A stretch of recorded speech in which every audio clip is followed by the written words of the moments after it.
آج ہمارا فلسطینی 60,000 سے زیادہ شہید ہو چکا ہے، اور ابھی تک میرے مسلمان بھائی کا خون پی پی کر صہیونی درندوں کا پیاس نہیں بجھ رہا۔ مسلسل بمباریاں جاری ہیں، 2 روز کے اندر 1,500 لوگ شہید ہو چکے ہیں۔ مجھے ابھی راستے میں ایک صحافی نے پوچھا، اور وہ ریکارڈ بھی کر رہا تھا، کہ جی جنرل عاصم منیر صاحب اور ٹرمپ کی ملاقات ہوئی ہے، آپ اس بارے میں کیا کہیں گے؟ میں نے کہا کہ ابھی میرے پاس تو کوئی ایسی رپورٹ نہیں ہے، انہوں نے اگر کوئی وہاں پر پریس ٹاک کی ہو میرے علم میں نہیں ہے، لیکن میں ایک سیاسی کارکن کے طور پر یہ تجزیہ کر سکتا ہوں کہ اس نے ضرور کہا ہوگا کہ انڈیا پاکستان کے درمیان جنگ نہیں ہونی چاہیے،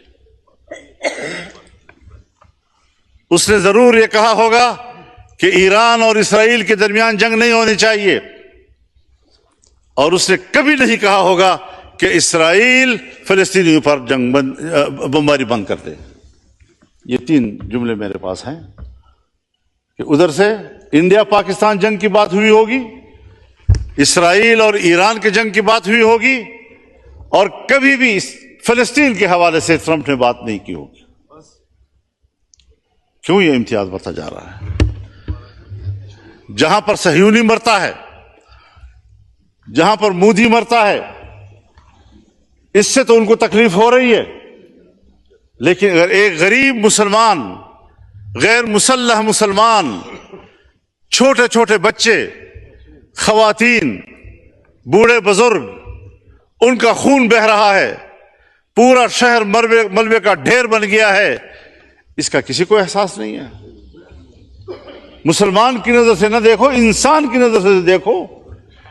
اس کا معنی یہ ہے کہ اگر کوئی شخص مسلمان نہیں ہے، اگر کسی شخص کی زندگی قرآن و سنت کی تعلیمات سے آراستہ نہیں ہے، تو پھر یہ انسانیت نہیں، اسی کو ہم حیوانیت کہتے ہیں۔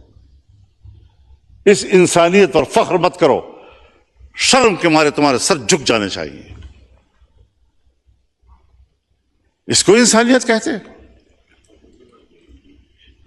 پاکستان اسلامی دنیا کا بڑا ملک ہے، پاکستان اسلامی دنیا کا مؤثر ملک ہے، پاکستان اسلامی دنیا کا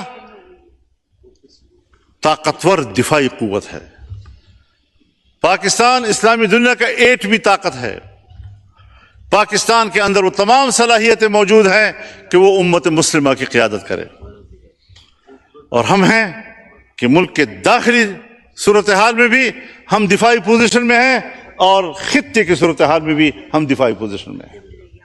قیادت خاک کریں گے ہم۔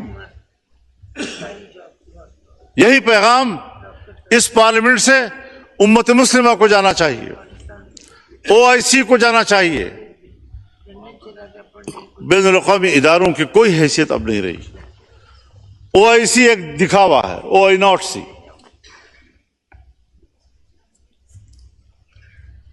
سلامتی کونسل 5 بڑے ممالک، ترقی یافتہ ممالک کی منوپلی ہے، پورا اقوام متحدہ اور جنرل اسمبلی امریکہ کی لونڈی ہے۔